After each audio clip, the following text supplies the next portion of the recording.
Hello મિત્રો, કેમ છો? મજામાં? આજે હું લઈને આવી છું પાલક ધાણાનો નવો નાસ્તો. બહુ જ સરસ. શું નાખવાનું છે એ પણ તમને બતાવી. બહુ જ સુપર અને સાથે ટેસ્ટી નાસ્તો હશે. તો આપણે બનાવવાની રીત ચાલુ કરીએ. સૌથી પહેલાં મેં પાલક લઈ લીધો છે. 100 ગ્રામ એટલો પાલક લેવાનો છે. 50 ગ્રામ એટલા લીલા ધાણા લેવાના છે. બંનેને પેસ્ટ બનાવી દેવાની છે.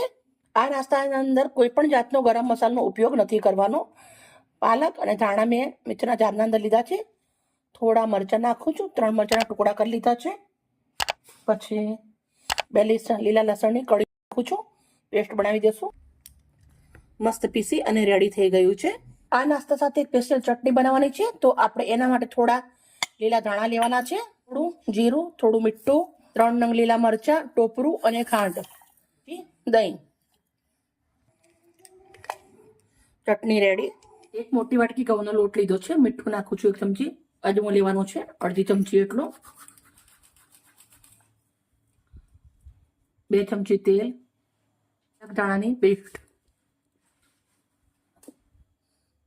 અને સરસ મજાનું મિક્સ કરી અને લોટ બાંધી લેશું. લોટ બાંધી રેડી કરી દીધું. મિક્સર લોટને ઢાંકી દેશું. 10 મિનિટ થવા દેશું. મસાલો બનાવી દેશું. 1 ચમચી ભરી મોટી કોર્નફ્લોર લીધો છે. 2 ચમચી એટલું આપણે તેલ નાખવાનું છે. હવે આને કોર્નફ્લોરના અંદર મિક્સ કરી દેવાનું છે. રેડી.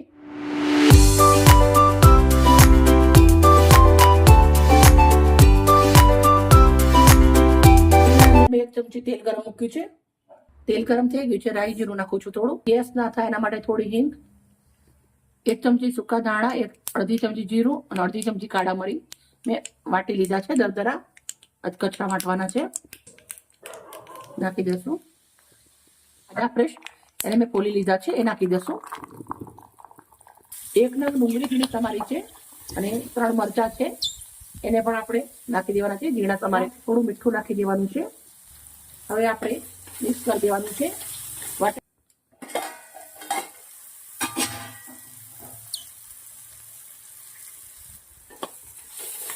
વટાણા અને ડુંગળી તતડાઈ ગયા છે. આપણે સેબુ એટલા માટે નાખીશું કે તેલના અંદર વટાણા ઉડે ના આના માટે. તો હવે આપણે અંદર જે બટાકા બાફીને છોલીને રાખ્યા છે એ આવી રીતે હું હાથથી મચડીને નાખું છું. તમે થોડા છીણીને બી નાખી શકો છો, પણ બટાકા સરસ બાફેલા છે એટલે જરૂર નહીં પડે છીણવાની. આપણે 4 નંગ બટાકા લીધા છે. સરસ મજાના આવી રીતના હાથથી મચડી દેવાના છે. અને પછી આપણે અંદર કયા મસાલા કરવા છે એ પણ હું તમને બતાવું છું. 1 ચમચી લાલ મરચું, 1/2 ચમચી હળદર, 1 ચમચી ધાણા જીરું, 1/2 ચમચી મીઠું. મીઠું પહેલા નાખ્યું છે, દાંતી નાખવાનું. હવે આપણે અંદર લીંબુ નીચવાનું છે. તો હું 1 લીંબુ નીચું છું. એકદમ ચટપટો મસાલો બનશે. કોઈ પણ જાતનો ગરમ મસાલાનો ઉપયોગ નથી કરવાનો. ફ્રેશ ફુંદીનાના પાન લીધા છે, ટુકડા કરી લીધા છે. પછી આપણે નાખવાના છે ભરપૂર લીલા ધાણા સમારેલા.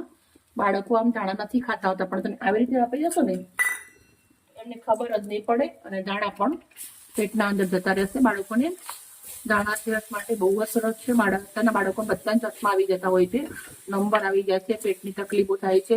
તમે બાળકોને ધાણાવાળું બનાવીને ખવડાવો ને, એમને કંઈ પણ જાતની તકલીફ ના થાય, ચશ્મા પણ ના આવે ને પેટના રોગો પણ કશું જ ના થાય. તો મસાલો આપણો સરસ મજાનો મિક્સ થઈ ગયો છે. 2 મિનિટ ધીમા તાપે આપણે રાખવાનું છે. મસાલો સરસ રેડી થઈ ગયો છે. કઢાઈ થોડી ઠંડો પડવા દેશું. મસાલા એટલામાં આપણે જે ડો રેડી કર્યો છે લોટ બાંધીને, એની આપણે સરસ રોટલી વણી અને રેડી કરશું. શું હવે આપણે લોટ ચેક કરી લેશું. લોટ આપણો સરસ રેડી થઈ ગયો છે.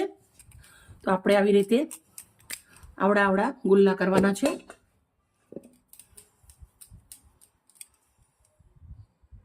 બધા ગુલ્લા રેડી કરી દીધા છે. પછી આવી રીતના કોરો લોટ લેવાનો છે. એના અંદર લોટવાળું કરી પછી આપણે એને પતલી એકદમ પતલી રોટલી બનાવી દેવાની છે.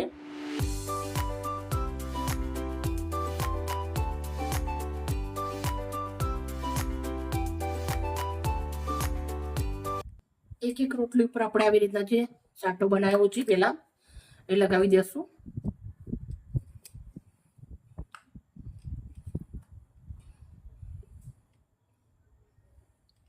પછી થોડો એવો ઉપર લોટ ભભરાઈ દેવાનો છે. બીજી રોટલી આપણે એના ઉપર મૂકી દઈશું. નાના મોટી હોય તો આવી રીતના ખેંચીને બરોબર કરી દેવાની. પછી પાછો હવે આપણે બનાવેલો સાટો લગાવી દઈશું ઉપર.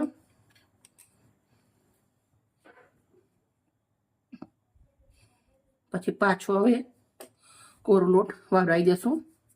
હું 3 રોટલીનું બનાવું છું, તમે ઓછી વધારે કરી શકો છો. રેડી.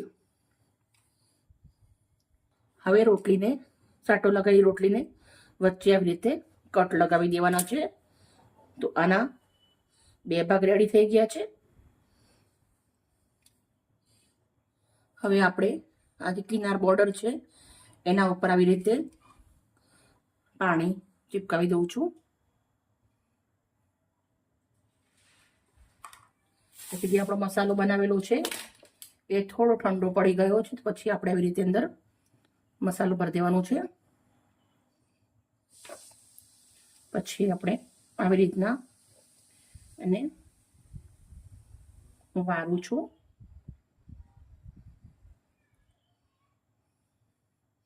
આવી રીતે આપણે એને ચિપકાવી દેવાનું છે. અંદરનો ભાગ પાણીવાળો છે એટલે મસ્ત મજાનું ચીપકી અને રેડી થઈ જશે.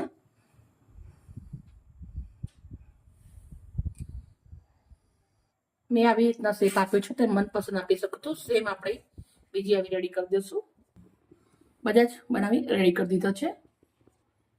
લોયાના અંદર તેલ ગરમ મૂકી દીધું છે, તો તેલ મસ્ત ગરમ થઈ ગયું છે. તો આપણે આવી રીતે મૂકવાનો છે. અંદર 2 નંગ મૂકું છું. તેલ ગરમ થયા પછી ગેસ ધીમો કરી દેવાનો છે. હવે આપણે આવી રીતે એને ઉલટી પુલટી કરી અને બંને બાજુથી સરસ તળવાના છે.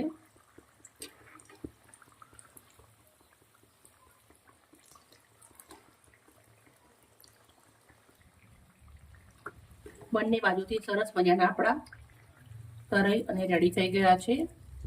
અંદરના પણ બધા જ ખોલી જવા જોઈએ.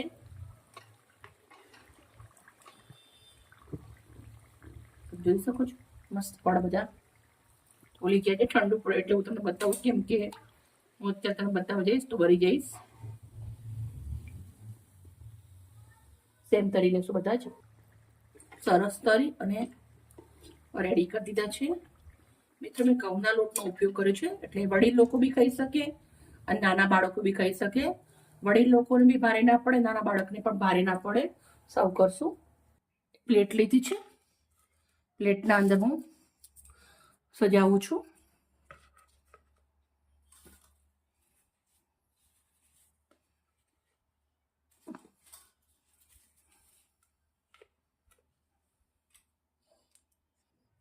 હવે આપણે એક આવી રીતે જોઈ શકો છો મેં ભાગી દીધું છે. પછી એના અંદર આપણે દહીં નાખવાનું છે, થોડુંક લાલ મરચું, થોડીક ટોપરાવાળી ચટણી, થોડી ઝીણી સેવ, મસ્ત મસ્ત ફ્રેશ ફુંદી લો. મિત્રો અમારી વિડીયો, અમારી મહેનત સારી લાગી હોય તો પ્લીઝ લાઈક કરજો. વિડીયો થોડો મોટો છે પણ ધ્યાનથી દેખશો તો એકદમ હેલ્ધી તમે જમવાનું બાળકોને અને પરિવારને બનાવીને ખવડાવી શકો છો. Okay bye. કાલે આવી નવી રેસીપી સાથે.